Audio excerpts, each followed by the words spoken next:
GM, Fomoverse Radio. This is your show host, Austin Hamilton. Today we have special guest, DK. What's going on, my brother? Oh, I live in the dream. I am living the dream. No FOMO here. No FOMO. Yeah.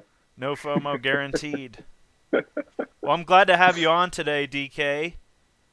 This is the 27th episode, so welcome to the show.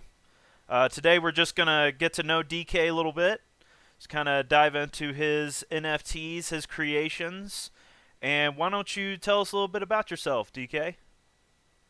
All right. Well, thanks for having me. I'm pretty stoked. This is probably the closest I will ever get to being involved in the FOMO verse. So thanks for letting me in. You're welcome. Yeah, I was very nervous at first, but then I was looking back and I saw that you had Danny on twice. So there's no way that I'm going to do worse than that. So I'm feeling pretty great. We love you, Danny. Don't say that. Don't say that. I love you. My background. Let's see. I am a photographer. Took me 5 years to get an arts degree. I You made went to my college for parents. that? Yeah. Where'd you go? ASU, baby. ASU. Yeah. What is that? Jesus Christ. You don't know what ASU is? No, I don't know a lot of things. Oh man, that's okay. Me neither. Arizona State University. It's like it's not very prestigious. I would imagine so, but yeah. I went to school for filmmaking actually, and I think a lot of my roots are still in film. And yeah, it's only I've been self-proclaimed photographer for maybe like since 2017. Mm-hmm. I don't know how many years that is. That's a couple. I don't know. When you started out, DK, were you on just your iPhone taking pictures? Did you have your own camera? Did you have a Polaroid? I mean, what were you doing? I for photography, I kind of got in with the mirrorless cameras, like the DSLRs, like these guys here, which are like, so I got it mainly for video, right? Because I was going to film school, but they're mainly for photography, and so I just kind of just by proxy started to figure that out. And in terms of instant gratification, photography is a lot more instantaneous, or like you can get the end product a lot quicker than making a movie. And my pea-sized brain and small attention span really likes the idea of that. So I think that's why I kind of stumbled into it. That's beautiful. So take us like back to some of your first jobs. Did you have to kind of just, share your stuff on social media? Were you reaching out to people, or did you have, high school grads, their moms were coming at you saying, "Hey, can you just take a picture of me instead and we'll go to the back room?" I mean, take us back to some of your first kind of jobs, I guess you could say, or contracts, whatever. Sure.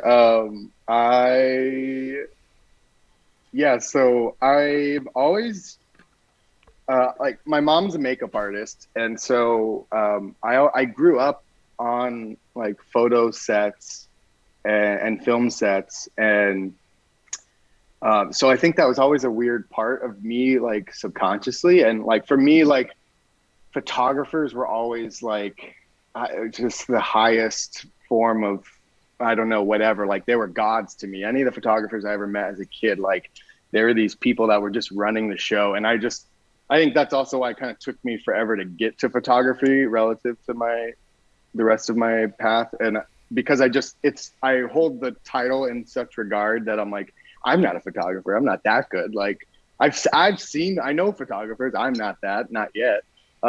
But so I would do like odd jobs, and like mostly started off making just stupid short films, like around the time of the beginnings of YouTube, and just doing like film festivals and stuff. Um, and in terms of jobs, I never really had a job for video or film until like college years. A lot of it was purely just for fun, any of that stuff. I like my first my first few jobs were I worked at Vans, Oh which yeah. was which is great. I love Vans. Did you get a And then discount on the shoes? oh yeah, you like they practically throw shoes at you, and you just and till this day that's like I only wear like two pairs of shoes, and it's like my boots and my Vans. Like they're the freaking best. So I got another, do you some know Vans. do you? Oh Okay, yeah. good. Heck yeah. I got That's another. the canvas ones that you can like paint on. Ooh, There's some ones that they nice. have out right now that they kind of like leave some blanks on there. And so I bought like Oh, this like 28 pack of Sharpies, and I thought I was being an artist, I was coloring on there, and an hour later when I was done it just looks awful, but I still wear them. hell yeah, man. Yeah. That's the beauty of Vans. I I'm mean, like, like "Oh, they keep the price point relatively low compared to other shoes, and so I just like I'm constantly like I could if they offered like a subscription model where you mhm." just had Vans sent to your door every 4 months, that'd probably be the best choice for me. It's like Arizona Um, green tea. It's still at 99 cents." yeah, dude. For the time being, fingers crossed. Holy crap. Um, but yeah, to finish I guess the job situation, I worked at various places like everyone does. I don't know, throughout college. Worked at my first 2 years of college. I moved to Los Angeles right out of the gate, Oh, and I that's was fun. yeah, that's one way to put it. I worked at on the promenade there in Santa Monica, and so I worked at Clark's, which is another shoe store, and then Urban Outfitters, and then I subsequently ran back to Arizona for the rest of my schooling, and I worked at Discount Tire or America's Tire, depending on where you're at.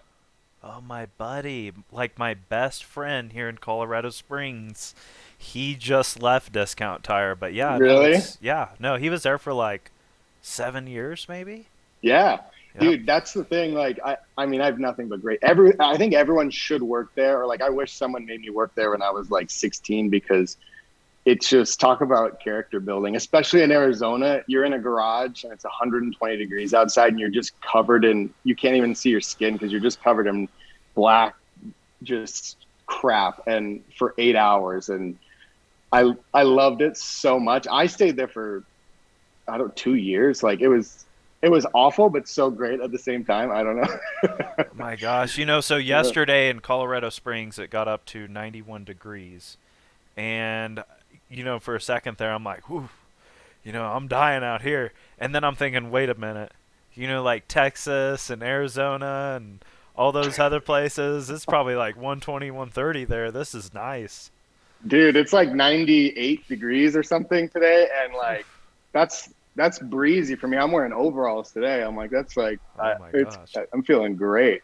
And it's monsoon season, which is like the best time of year, and it's just like I don't know, it's like it's fucking terrifying and enjoyable at the same. It's like very post-apocalyptic. Like, if you ever Yeah.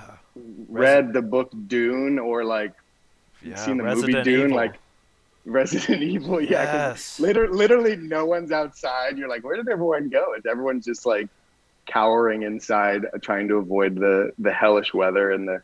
Do you know what? Do you know what a haboob is? Have you ever heard of that? Let's check it out. How do you spell it? It is. It's Haboob, and it is like straight out of hell. It is like a Okay. 2 mile like wall of dust that just covers everything. It's Arabic. It's a type of intense dust storm carried on an atmospheric gravity current known as a weather front. How fucking terrible! Look at that photo. That's like that shouldn't happen. That should be in a Michael Bay movie or something. I don't know. What the hell? That's a real thing. Oh, I can see my house actually. Uh, That's my house. oh, so this happens in Arizona. Oh yeah, dude. It might actually happen No. sometime in the next week. I was getting dust storm No warnings today. way. I thought this was Yeah. just in Saudi Arabia. No. I'm Oh not no. even joking. Like I thought this was just like Middle East stuff. I didn't I think like the US has like a wall around it. So I didn't think we could get these like catastrophic weather things, but wow. Oh, we have a wall around the U.S. in Arizona, unfortunately, so we won't get into that. But yeah, that's that is Oh real. yeah, is some of the wall built in Arizona, like the Mexican border? Yeah, in certain spots, but in a lot of other areas, it's something that you could probably get over it just by jumping. Well, it looks like you could just walk through right here. Oh yeah, there's a beautiful little I door mean, it right looks there. like there's some gaps you could even just kind of slide through. Yeah, It's no big I feel deal. like I've seen videos of yeah. Thank God for that. Oh, But here's one right here. You could just yeah, walk that's right a over. that I've seen that more commonly. That whatever that, which is I don't know. It's silly. I mean, I probably contributed to this, a couple of years back without even like intentionally doing it, taxpayer money. Oh, sure, And we all did. yeah, this is what we got, guys. Yeah. Yep. Uh-oh. But fuck that. I guess rounding off the story. Job wise, I started working in coffee shops, and from there, I offered to like take photos for social media for like the shops that I worked at, and Okay.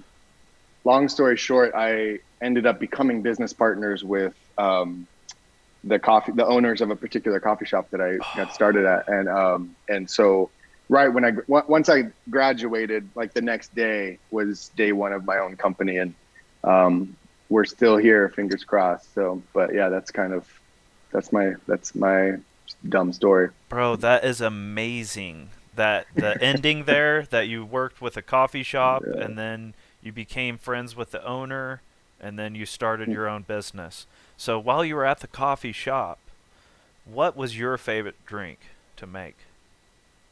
To make or to To consume? to make and then we'll talk about that later. That's actually a great question. To To make. make, hands down, is You ever got asked that? I love to make a good ice water. That's the Oh, best. oh, Honestly, have you ever worked in a coffee shop? I haven't. But every time we go in, Um, my girlfriend and I, we love coffee shops. oh, nice. My coworker and I, we probably spend about $300 a month on coffee, like at the Nice. shops. Like we're super loyal. Like I made my own vanilla breve this morning. I have a Look at uh, you. I have a Breville espresso machine downstairs. It's Ooh, the touch, the whoa. touch. Put it on a credit card. Yep. Nice. Is there another option that I'm not aware of? That's it, right? Um, They didn't give me the option to pay cash.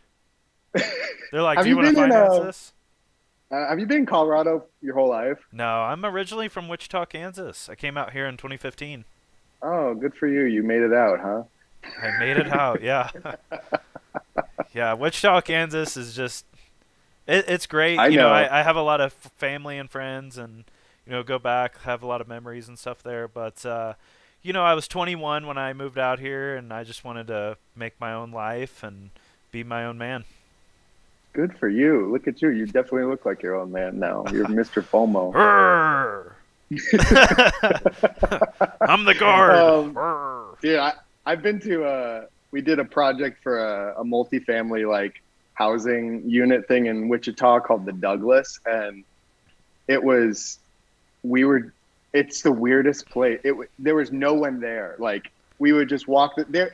There's not only is there no one there, they literally have bronze statues of just normal people throughout the city because I feel like they want to make you think that there are people there, but like it's just like there's Yeah. not even like a placard for like this is an artist exhibit. There's like no, this is like it's just a bronze person And they have because some cows placed throughout there's some downtown. cow. Yeah, so Yeah, they so that way do. you think there's just cows walking around. It's normal. you know. I was going to ask you though, for Colorado, have you ever heard of this coffee company, Hotbox? I haven't. Where It's are they in out of? it doesn't exist anymore, but there was a shop in the Rhino in Denver, and You know who might know that? who? Moose. Moose. Oh, is he a big coffee guy, like a Denver Yes, and coffee guy? he lives close to like between Breckenridge and Denver. Conifer, Okay, I think. So this I'm sure he knows. the company was kind of a sister company to Oscar Blues. Okay, yep. I'm Um, familiar with and Oscar Blues. yeah, hell yeah. Fucking cool. Dale is the coolest. He's just as cool as you would expect. And I've actually gotten to fly on his private jet, and that is Oh. like that is the most crazy. That's never gonna happen again. I didn't mean to make that sound like that's something that I do all the time, but like that I know that's probably the last time I'm ever gonna do that. But Dale is the coolest fucking dude ever, and like, and it helps that the beer is also fantastic as well. Bro, But that is amazing. That's a great life experience. Here. it is, Actually, it you know is. what? I think they have a picture of you on the jet. Oh, do that? Yeah. Well, for several reasons, that's not me. uh, I'm just not that tall, you know. I'm not that tall. I'm a very short person. I thought the chain kind of gave it away there, but Yeah, I don't. I'm not a big chain guy. I'm not that tall. My glasses are a little different. the Michael Jordan memes. Oh my God, that's a sick plane. I didn't know he had that. It's like a Air Jordan. That's what they should call that. If they didn't call that Air Jordan, the airplane, that's exactly what they should call Somebody that. should get arrested if they didn't. Oh, geez. That's you want to talk about creativity? That's it right there. I hope that's minted somewhere. It's somebody's PFP. It's a one of one. It's That's probably some. That's some. X That's copy. definitely. It's definitely some Tezos art right there. Some X copy shit. Um, shit. Okay. I was getting? I totally got derailed. You have to keep me in check here. All I was gonna say is that my company, we like helped rebrand this.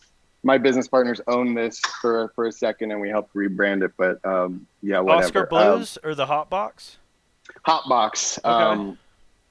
which we bought. They acquired it from Oscar Blues, and yeah, we got to do some. We did a lot of their media for a while, and we rebranded the company. That was a lot of fun. So, needless to say, I've always had coffee at my disposal, and that's like, I think that's like the greatest thing you could ask for as an artist, or I'm not even an artist. Hell, anybody working right now. But yeah, I can't seem to get away from coffee or cycling. I'm big into a lot of the stuff we do is with cycling companies. So I seen that on your Twitter. yeah, I figured So I saw your PFP. I saw you had Pit Vipers. I'm like, he's got Pit Vipers. He lives in Colorado yep. Springs. If he's not a mountain biker, there's a problem here. Okay, thank you. I do have a mountain bike. Um, I think, I think the first part of it's right. I'm a mountaineer, but I don't know if you could say biker because, man, I've bailed so many times off that bike. You know, That's what makes you a mountain biker. The more times you bail, bro, the I've more I've true that peeled the skin off of my knee several times. is. Like, Yes. it's awful, but you know what? We have fun. I've done Red Rocks Open Space, Palmer Park, Ute Valley. I've the longest bike ride that I've done in the mountains. It was a 15-mile ride, and it was this one called Rampart Reservoir. And Mm. so it's pretty up and down the whole way, and some of the parts you have to like almost like jump from rock to rock because it's like water underneath and stuff. So Fuck that. it's not as bad as you would think. Like, probably somebody that could balance on their bike could probably do it, but I'm still bailing and falling off and stuff. That's So okay. so do you have a pretty high dollar cycle?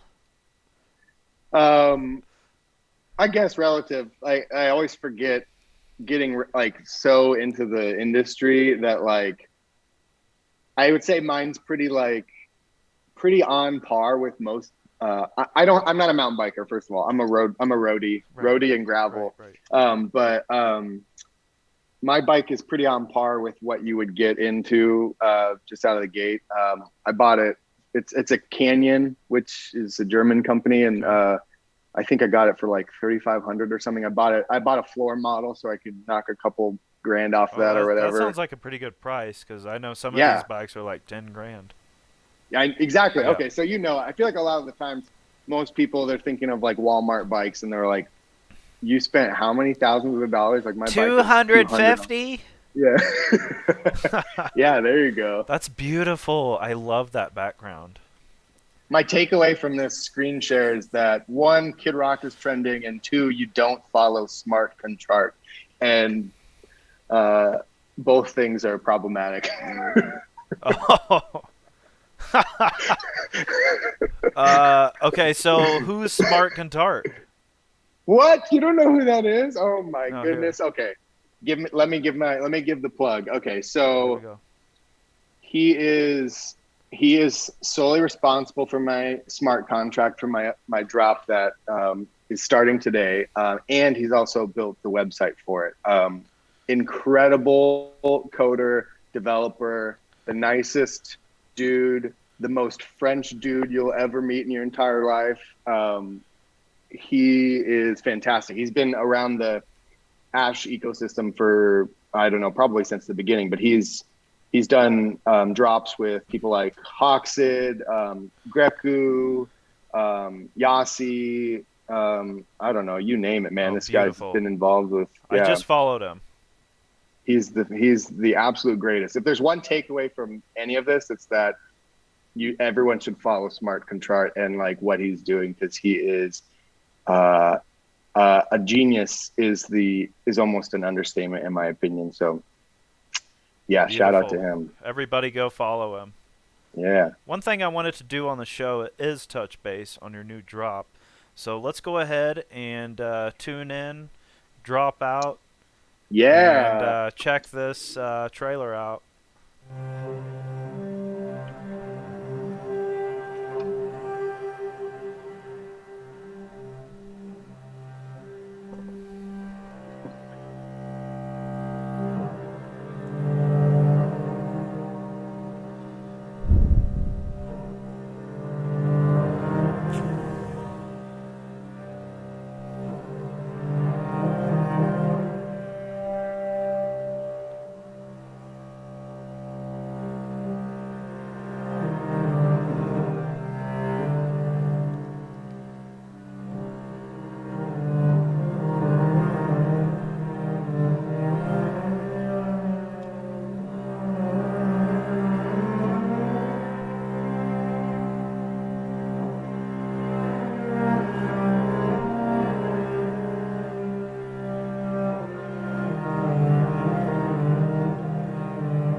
That was beautiful.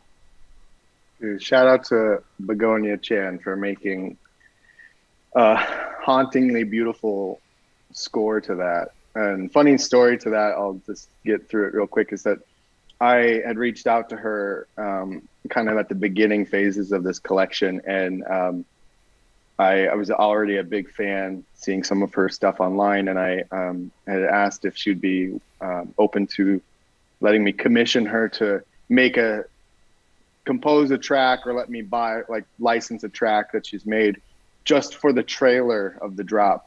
And she sent me that on the day that I was shooting some of the collection, and I was like, this has this. I was like, I can't. It would be a crime to make this Just for the trailer trailer, music. yeah. You got to add it Yeah, to the drop. yeah. So I And want to so make a that's comment on your guys' beautiful drop here, the preview at least. So yeah. when I was watching that, I don't know if it's the cello that you can hear it. Maybe is it the cello or the bass It's or all whatever? cello. Okay, the cello. Okay, I was right. Wow. Yeah, good. Yeah, good ears. So when I was watching that trailer, it's almost like I thought Begonia was behind me playing the cello. Like it just seemed so live and like brought you like into the actual like visual part of it. It was insane. Mm, So congrats to both of you guys on all the visuals and the soundtrack and um, who are we just talking about? Smart Contart, for creating the yeah, smart contract. You guys look like it's a pretty cool drop. Did a good job. yeah. Thank you. Yeah. Yeah, thanks for saying that. It like that's one of the limitations. So coming from film, I really do love film because it's like this marrying of like all these elements into one visual experience, which is like to me it's like one of the most moving mediums of all. And so with photography, you've got this incredible limitation. And I kind of think that's also why I'm drawn to that, because it's so much more challenging to convey the same like emotion and like just I don't know, like passion that you could with film. And so I've been wanting to do collaborations with musicians because I mean, just is exactly like you pointed out. There's something about that like helps move everything. Like like it just it guides you through the process of like kind of unpacking the mood of everything. And I there's no way to do that other than through music. And that's I was cursed to not have a musical bone in my body, but it is I'm so grateful that in our community we have someone like Begonia, but now I'm grateful that I'm like friends with such an incredibly talented musician, and I would imagine I'm gonna do my best to convince her to work with me again in the future. But yeah, so that's kind of yeah. And I think all of this, like the relationships connecting, I think this all kind of like circles back to where we all got to know each other, and that's the POC ecosystem. That's the Ash community. And you meet other people that are outside of our realm, I guess you could say. But it's just so amazing that there's so many talented people, and we're just so blessed to have the people that we do because Mm, you think about some of the other communities out there. I talk about you know uh, going through your discords and cleaning up the channels maybe that you don't spend that much time in, and maybe you just need to clear some stuff out. But you just see so many of these discords. It's just they're not really connecting with each other. And I think that the POC Discord, Dell's Discord, We Accept Ash, there's just a special connection that we all have there, and it's just something special I wanted to point out. But that's an awesome relationship that you got there, DK, and you guys are absolutely taking it to the next level. thanks, man. I really appreciate that. Yeah, piggybacking off of what you just mentioned. It's I it I don't have a good explanation as to why everybody why feels like such a different community where it's um, highly collaborative, it's highly supportive, it's like um, there's just there's just really good communication that occurs, I think, and especially now, given the context of the market, anyone who's still here is really dedicated to the ecosystem, like yourself. Like Um, it's it's not as far as I've experienced. There's nothing even close to what this is. Maybe like Ralph Grassetti's little like group of people, but like I almost feel like that's just like Yeah, also it part of is. it. It is definitely. Yes, I agree. um, but yeah, I was fortunate enough to go to NFT NYC last month, and Oh hell I yeah. went to a couple other. I went to Ape Fest, and being at like it's it like being at Ape Fest and then having events with other POC supporters and lovers and NFT siblings and Ash and all that stuff. The contrast is insane. Like the people are the people at Ape Fest. Obviously, I don't have anything really bad to say about them. Everyone that I interacted with was incredibly nice and like pleasant to be around. But in terms of community element, it's like not a community. I like it. It like everyone's there independently, and maybe that's just more of a product of it being such a big project, and that it's kind of uh, gone into like mainstream culture. So you have a lot of people there who are maybe only interested in the financial side of it, and they're like, oh, there's a free concert, let's just go to that. Whatever. But it's Do you think that there would be the same kind of energy and same kind of involvement if there wasn't that crazy of a financial incentive with these apes right now? Like, let's say like if an ape was like $1,000, do you think people would be hyping these things up, putting them as their profile pictures, or do you think it's more kind of like a sign of like, hey, I got a Lambo, I'm gonna drive it around? uh, You think it's Lambo it's status?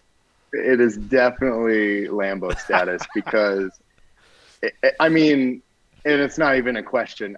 I and it's I mean, like I remember seeing them when they first dropped and being like, I don't understand. Like Same. I had the opportunity right in front of me, and I even today I don't feel bad about it because it's just not something that I would want to purchase. And I think that's the difference between that. If you're comparing like POC to like the Bored Ape situation, and the people involved, the big difference there is that I think anyone who saw POC's work or saw the value in POC's work, kind of I was thinking about it. I don't know. There's just another level of understanding or appreciation, I think, because obviously so much of the magic happens secondary to the artwork. It's not necessarily all about the art, right? Like I've gotten flack for saying this in the past, but like the cube, which from the fungible, I mean, it's not it's not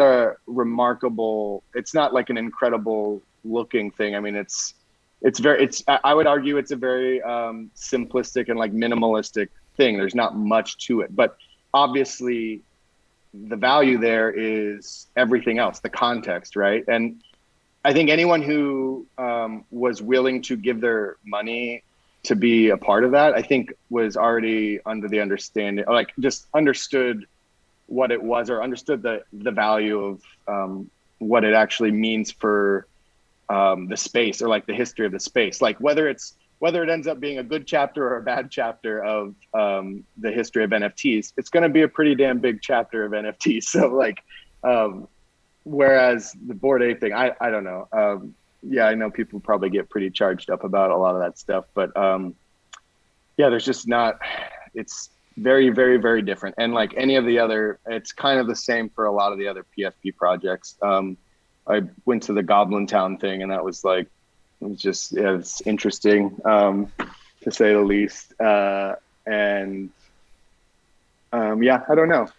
I think a lot of it depends on the community, and we're very fortunate to have a tight knit community of really, really just intellectually stimulating people. And it's been such a rich experience for me. And I also didn't.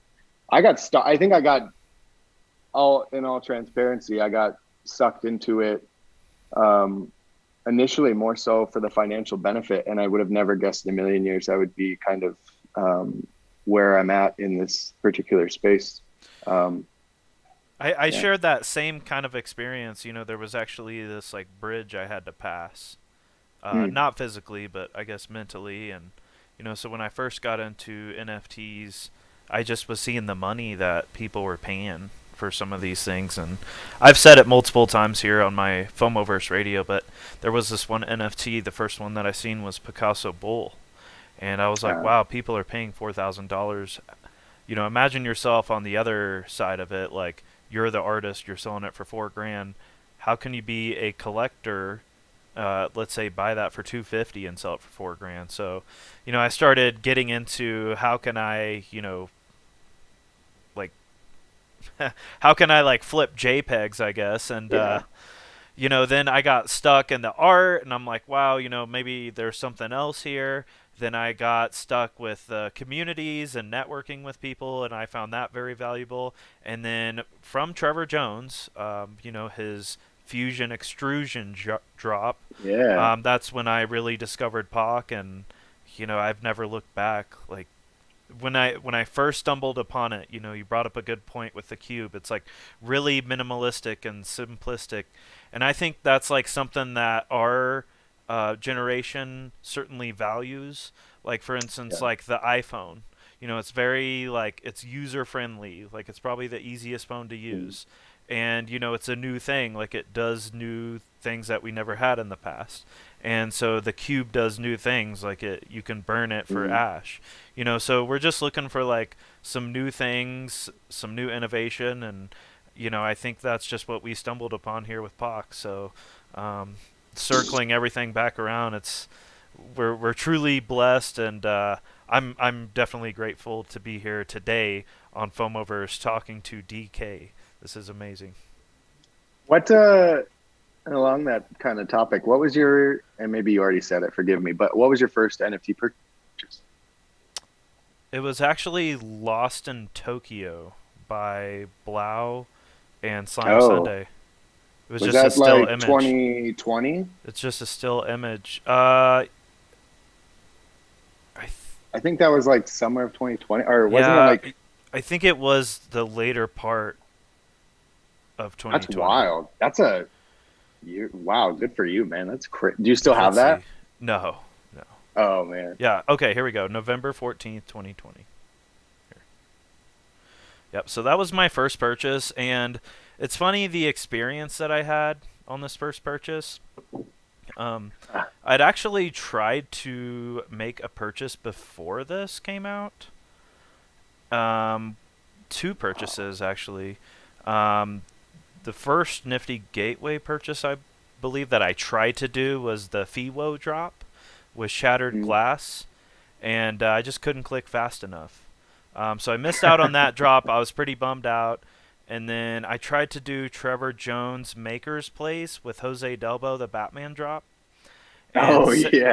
the whole website froze, and it was really before like people even knew about NFTs and stuff, and so I was really like upset about it because I like Mm. genuinely wanted those pieces, and like some of it was for financial and some of it was I just really liked it. And so this piece right here, Lost in Tokyo, when it came out, it said open edition, and I'm like, holy cow, like I can guarantee get this piece. Like there's going to be no issues. Whenever it opens, I can just buy it, right? So the drop happened, it opened up, and it's a 5 minute open edition. And so for the first like 2, 3 minutes, I wasn't able to buy it. It just kept saying, error occurred, Mm. drop Mhm. isn't open. And I'm like freaking out.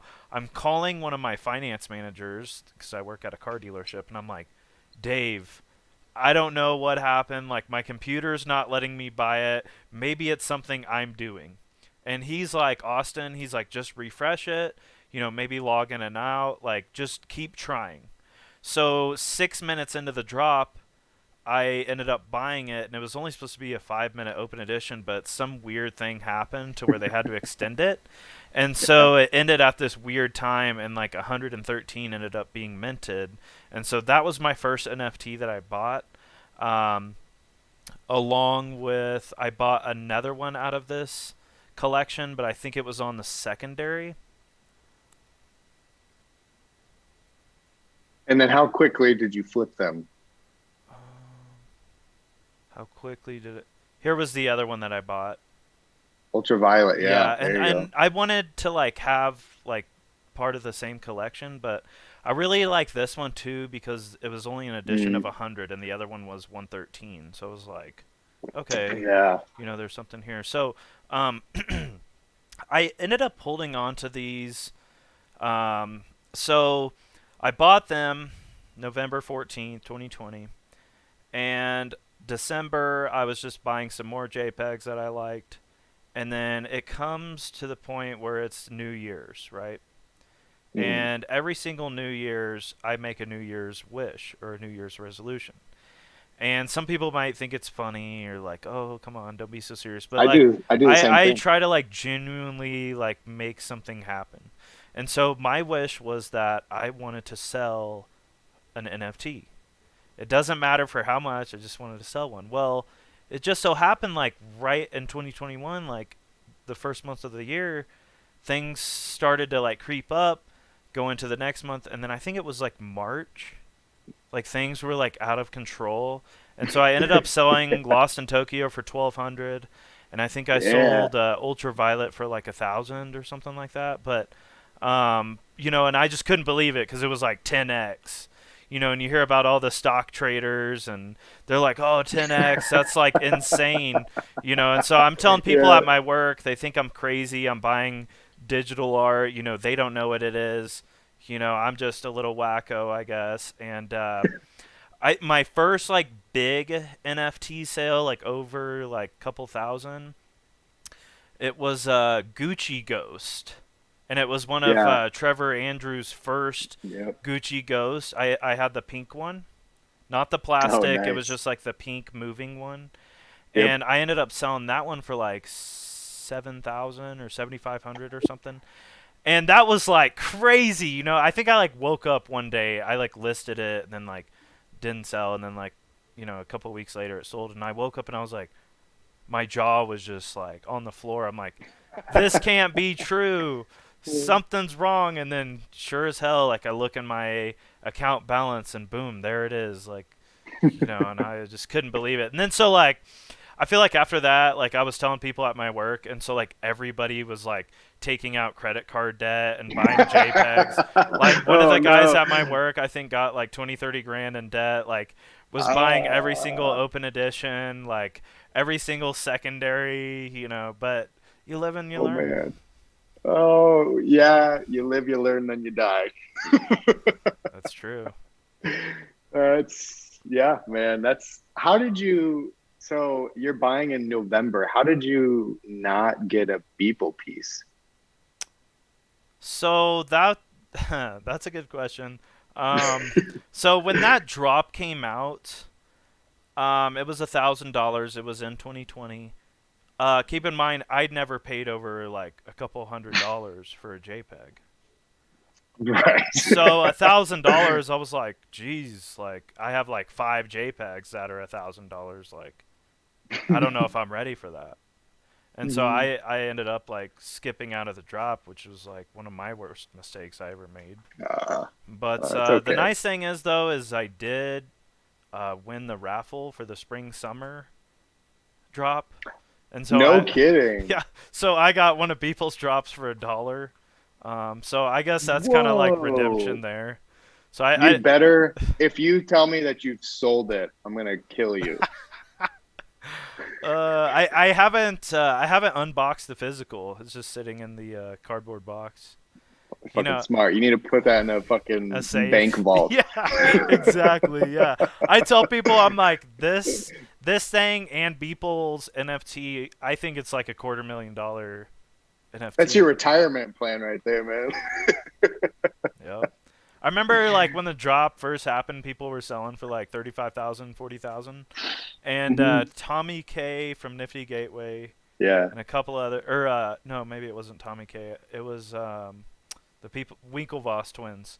They came Yeah. out and they were like, you guys are paper handing your people NFTs. Like, you have no idea what these things are going to go for later. And I was seeing like 40,000 sales, and I was like, that's paper handing.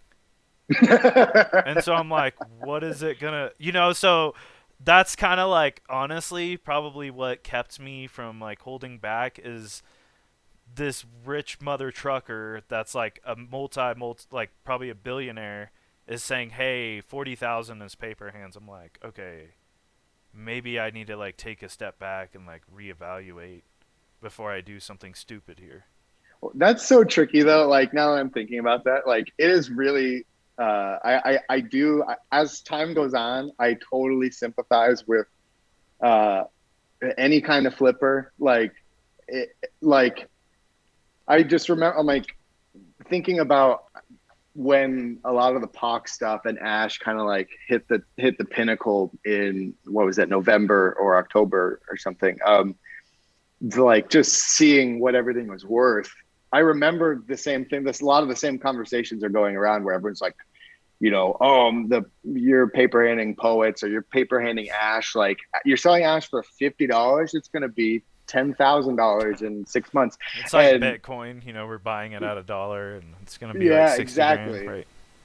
And I think the only way that you're going to get through this whole industry or this whatever this is to like I guess it's like not like ironically not having FOMO and like staying in your lane and Mm-hmm. knowing like just think about things like kind of keep your blinders on and like you're like, all right, what's best for me? Because like yeah, $40,000. I do agree that that's probably long term a paper hand move, but 40 grand like that could change someone's life Yeah. completely, and that's the when you have freaking I don't know if they're billionaires yet, but the Winklevoss twins telling you you're paper handing, it's like, well, yeah, for you probably. Yeah, Like exactly. someone could buy a house and pay off their college debt and like be super stoked with life if they got that much money. So it's always tricky. Well, and like if those things go past 1 million or something, they're happy buying it for that. Like Oh yeah, it's not a big deal for them. They're like, we'll pay yeah. higher prices.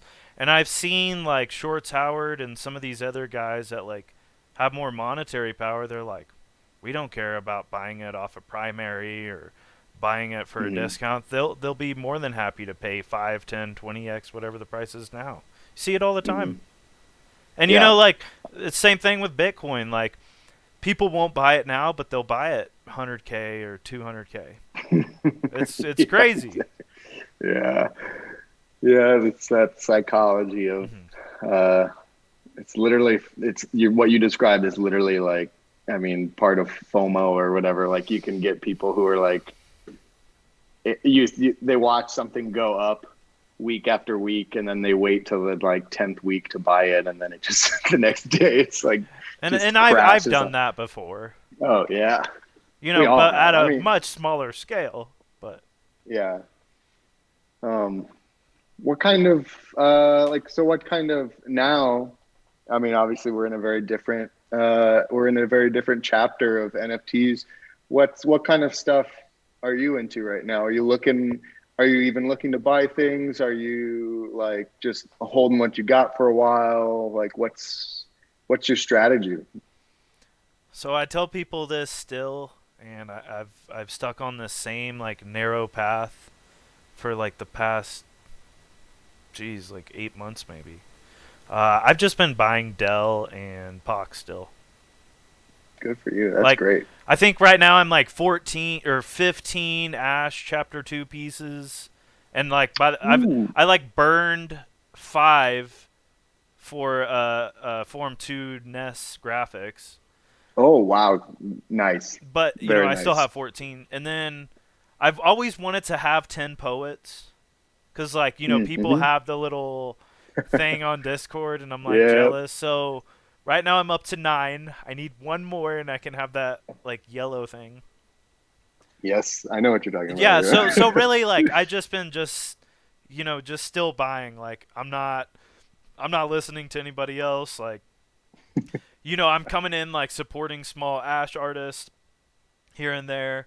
Like I just picked up Holonic's first Ash drop. Yeah. I think it was like the Watch Cube's burn drop or whatever. Mm-hmm. And then I bought one of Motha's pieces. Oh yeah. Yeah, and so Incredible. like I see some of these good buys, so I'll just go in, and then also Jack out of The Ash best. community, he's coming out with his drop. So I've like followed him since he's done his Genesis like waterfall pieces. So yeah, so like still helping like the small Ash artist. Um, and then but still staying into the tried and true. That's awesome, Hmm. man. What about you, man? What have you been looking at? Um, yeah, it's kind of the same thing. Like I think a lot of what I've been doing is just like observing and seeing where, just trying to figure out if the dust has settled on certain things or not. Like it's such an interesting, I mean, it's a fascinating time right now with just where things are at, like, and seeing, trying to guess the trajectory of like certain artists or like certain collections. I I really like a lot of, after just talking shit about a lot of the PFP projects. I I would love to like buy a, just save up for more of a, like I would love to get more like diamond handed pieces that I'm just want to keep for a long time. Like I would love to have, I would love a doodle. I really would love a doodle. That would be, I got so close. Like it was like, I felt like it was like 1 week where like I was like, all right, yeah, I'll get one. And I'll just pick out the one that I like, and I'll just buy it, no rush. And it was like that week it exploded to like 30K or something, and I was just like, That's always I that was always like, happens. If you would have bought it, it would have been shit though. Like yeah, we wouldn't even you exactly, wouldn't even bring up doodles if you would yeah, have bought it. exactly. And it's just I for was I you. It's just for your It's just for universe. me. It's Nobody else, just for like in a me. different dimension, it would be okay. But it's just It would because be. it's you. I don't know why. Give this guy a Oh my break. god. Come on, Oh my god. I guys. say that all the Give time. Me and this my guy a friends always break. say that. Yeah, The next it's BFP you're buying, DK, let me know. Okay? I went in on this thing. I feel something like lucky coming your way. Oh, you do? I was Maybe gonna say maybe you maybe wanted. it's the Zen block in your background. Maybe it's the camera stand. I don't know. It's something. Your locker. You got something in your locker. I don't know if you're Yeah. hiding somebody in there. I don't know. Yeah, Danny's in. I have Danny split into two pieces, that locker and that locker. So Where's the third brain at? fed it to my dog. So unfortunately. Love it. Oh man. Well, cool. Yeah, I don't know. I guess to answer that question, I don't have any specific things on my radar. I would just like to build up my blue chip freaking storage. I don't know, but it's really hard. I'm starting to like. I mean, everyone. I feel like any Web3 podcast or Twitter space always talks about trying to find the balance and juggling all these things. And I'm finally starting to like, as a creator, um, allowing myself just the I don't know, the peace of mind to like focus more on creating stuff and like building up my, I don't know, just building up my own skill sets and like planning drops, planning collections and stuff like that, because that's where I think ultimately that would be the highest and best use of my time, is to just like focus on, you know, continuing to build value for collectors and getting better at my craft, and like trying to figure out the I don't know, just cool new shit that it can do in NFTs and Web3. And so I think, and that's kind of where I've just kind of been there. I think since everything kind of crashed, like after Ash 2, it was just kind of like, I was like a concussion grenade went off, and It was everyone's a just, oh huge my kick to the nuts from god. Yeah. from mainly just kind of like the negative energy. I'm like, come Oh, big on, time. guys, like just shut up. I wish I don't know if I think I might have said this on Ash Nation after following NFT NYC, but I wish I wish that everyone could experience kind of what anyone who was there got to experience, because um, I know that there was a lot of publicity about like NFT NYC being like such a stupid thing, or like being like a bro fest and like just a bunch of shilling and stupid stuff. But like, That sounds I, amazing to me. if anything, yeah, it's incredibly interesting.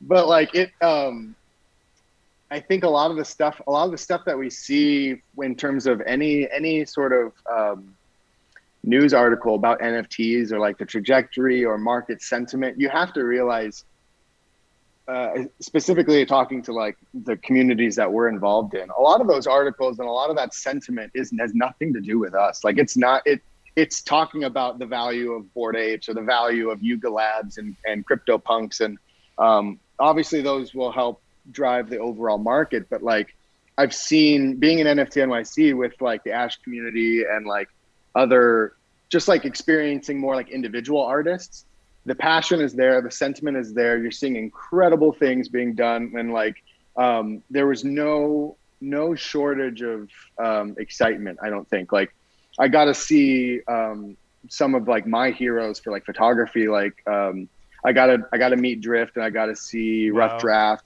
They did a panel with Rug Radio, and Fuocious was there, and it was, you hear those people talk and you're like, oh my god, like this is You so get exciting. like They're all, chills going through your body. oh my god, like Oh, it's so crazy, so crazy. Like, they're all so hyped, and everyone, any artist or like smaller community understands the importance of these times and what they mean for, yeah, kind of like, this is where people get this is almost like halftime or something. Like, you get to go back into the locker room, you get to like reassess your strategy, you get a plan, everything's a little bit more quiet, you filter out all the shit, and you kind of get back to basics. And I'm very grateful for the opportunity to like have some, not have my Twitter exploding every 5 minutes with a new PFP collection that's like has like a little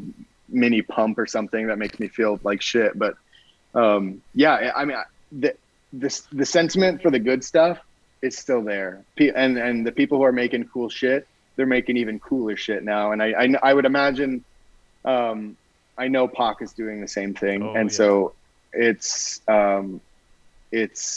can be tricky to like, get through like any of the negative shit that's on Twitter, or just any media outlet, really. Like, it's an exciting time, and very, very excited to see what artists do and what companies do, and it's going to be awesome. Like, Pac is, I'm sure, going to blow our minds with something insane.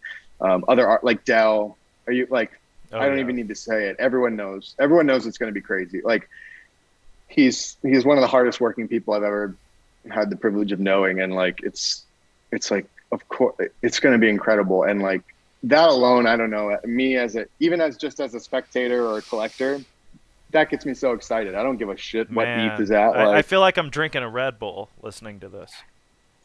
Like just from what you're telling me, like it's pumping me up, man. Like we're getting ready to see the hot fire melt our screens.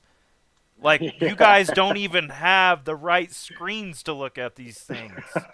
Like, you're looking at a PFP on a flip phone, guys. Mhm. Come on. Yeah. Yeah, man, it's just so, the tech and the art is going to be mind blowing, right? Like, that goes without saying. Like, the innovations that are going to occur during this period are going to be fucking incredible, out of this world. But the other thing that's like so intangible, that's like another reason why I wish people were there, is like, you talk about I feel like the word community gets like thrown around all the time, and it kind of gets like diluted in terms of its meaning. But like, to go to an event like NFT NYC and be face to face with people, that's how you can really get a feel for people's energy, and like, that gets you so hyped up. Like, I got to meet with the wonderful Pixel Jindo, and Yeah. got to have lunch with him, and like, I mean, I couldn't be more grateful for that experience. And like, that would just is every bit of delightful and like empowering of a person IRL as he is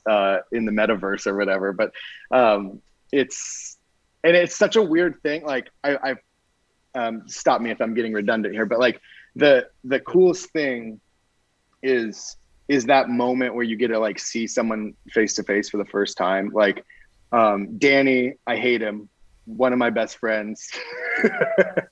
But like that was the first time I got to meet him or like see him in person. And like it's like you don't miss a beat with these, like You guys were it's like just, brothers, like you've known each other for yeah, forever.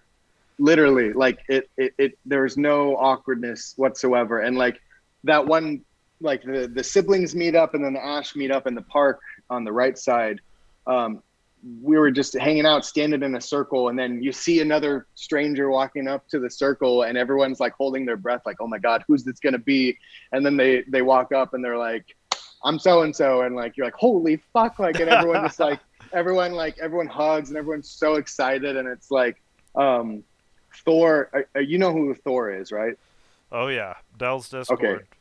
he's the he's the greatest. He's amazing. So like, and he made a comment at that Ash meetup where he was like, how great is this, that like, look at how diverse of a group this is, and like we all come from different parts of the world, different walks of life, different, just different everything. And because of this insane community, we've all been brought together. And this would never, something like this just doesn't happen in other I don't know, it probably won't happen for the rest of our lives.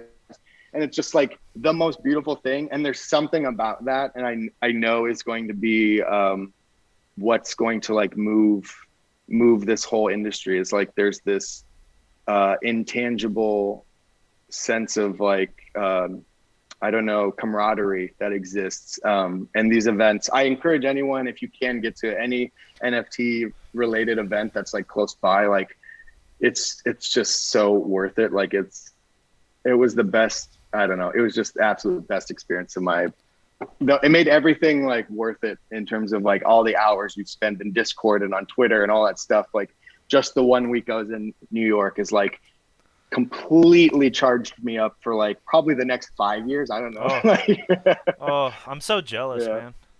I wanted to Dude, you go. got to get out there. You got to get out there. Or isn't there like a Denver thing? Isn't there a Denver, like East Denver? There, yeah, there is. You know, I'm not sure, that's probably a little bit different.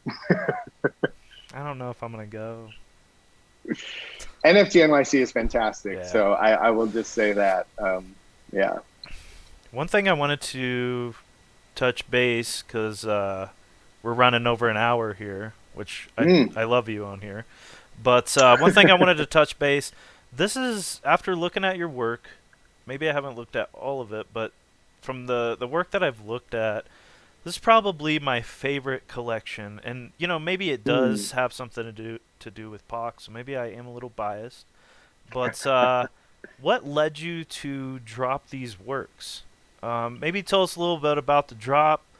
And I see you got this Butterfly Messiah piece here. Um, yeah, what led you to create this drop, and maybe just touch base on this piece? Yeah, sure. So I guess in the context of creating that collection, in November, I released my first collection of images, Ash collection of images. And it's so crazy. It's just, I don't know. Like I had been in the space obviously for a while, and I didn't know, it was at a time where like photography wasn't really a thing. So I wasn't really thinking about it. And then I finally like convinced myself to like put out a collection of images. I put it out at night. I shilled it like an idiot in a couple discords. I went to That's like sleep. me. Yeah, exactly. I mean, it's like shameless, whatever. I woke up and it was completely sold out. And I woke up at like 3 a.m. There's something that like I couldn't sleep, and I woke up, I checked, everything was gone. And Wow. I like looked at the paper trail of like everything. My first NFT sale was to the one and only Dell. Oh. And he was like, I found a piece I like. Thanks for putting that out there. And I was like, oh my god. And then like I don't even know any of the other people who bought any of the other stuff. Like it was just, it kind of spread like wildfire. And that night, I can't. I promise I'm telling the truth. That night, I'm just like, it's like 3 a.m. I'm looking at all this stuff. I'm just like in awe, can't sleep. I just like immediately think of all these images. I'm like, I gotta like at that time, it was such a point of pride to like be in the Ash environment and like be involved in the POC community, and like Lost Poets was just such a great thing. And I was like, I just wanted to.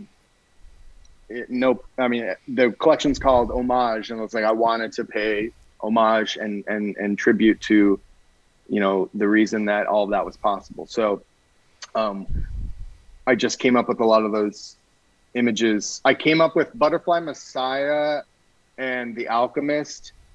I thought of immediately that night, and I ordered. I can totally track this, but like I bought the mask and the like the cube and the cloak. I bought all of that probably at like 3 a.m. that night, and I probably shot the collection a week or two after that and put it out there.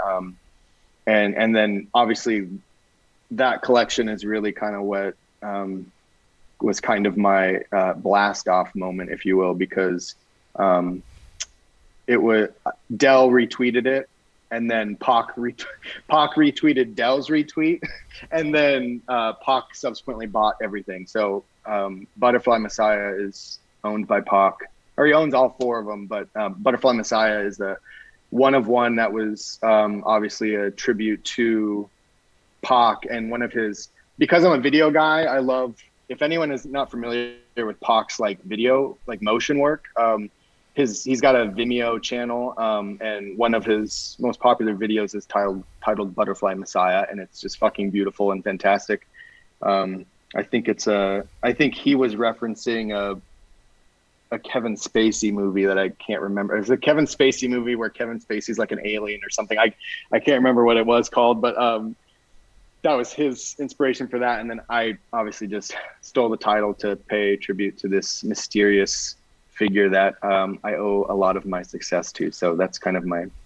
I hope that wasn't too much of a drag on. Oh no, no. And on top of Butterfly Messiah, there's a quote inside of the video. If you watch it, it says, and I've said this on like my past 2 episodes, but I just love it. It says, "Am I a man dreaming I'm a butterfly, or a butterfly dreaming I am a man?" It's like, what the fuck does that mean? That's crazy. Like, that's what I love about Pac. That's just all that kind of stuff. I'm just like, damn. I'm like, what? That's pretty wild. I don't know. That gets me excited, and I can't even articulate why. It's true. I love it. But yeah, Alchemist. I was just paying tribute to the idea that like, I've been fortunate enough to buy 4 cubes in the fungible within the first day or the first 2 days, and I just felt like those cubes. Even now, I'll totally diamond hand it probably forever, but like the cubes are just like turning something into gold, and I really feel like that's kind of how that's a way I would describe Pac for sure. An alchemist. Did you get into Ash Chapter 1? Yes, I have a carbon, and I was fortunate enough to get a gold Vanguard, so I've got both of those. So you are a Vanguard. Yes, sir. Amazing. Grateful for it.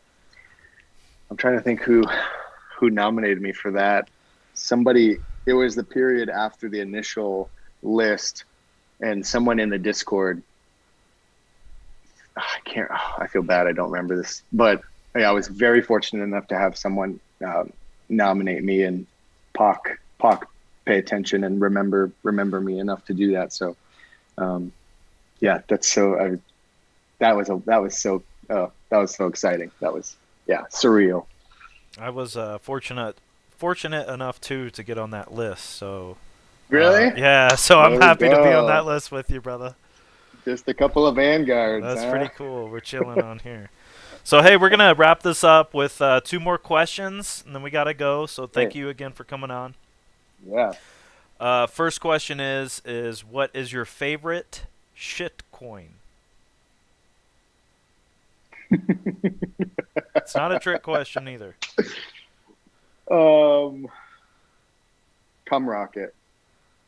Wow. Do you have any of it? Um, Probably a very small amount on a trust wallet somewhere. But I think Nice. it's hilarious. That's the best name I've heard of a crypto. Wow. Oh yeah. And the second question is what is your favorite cryptocurrency? Oh man. You ever heard of Luna? Yeah. I'm just kidding. So any scam um, coins are your favorite? oh my God, that's so hard. Okay, well, it's not hard. Um, I think my heart says Ash, but like the like technical side of my brain says Ethereum because obviously Ash is That's built where it upon comes from. Ethereum. So I guess that's maybe a cop out answer, but like Ash slash ETH. I love the combo of There you Ash go. Ash slash slash ETH. ETH. It's fantastic. Nice. Um, but yeah, so okay, quickly before we wrap it up, because I know we do have to wrap it up. I'm going to start doing a thing where I when I have like great opportunities like this to talk to people, I want to like kind of memorialize these things. So and kind of give back to you for letting me be a part of this. I'm gonna, if you will, I would like to take a photo of my screen with you and I, and then I'll mint it, and then I will gift you the photo, just to kind of That would be so badass. solidify this. Okay, Let's do it, um, man. this little monster over here. Oh, that's awesome. Okay, all right. On three, say exit liquidity. Exit liquidity. Perfect. Cool. All right. That's gonna be so fun. Awesome, man. Yeah, so very grateful for this. So thank you so much, Austin. Absolutely. Thank you for coming on the show, DK. And Anytime. we hope you have a great weekend. You as well. Likewise, man. Take care.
I'm tired of this.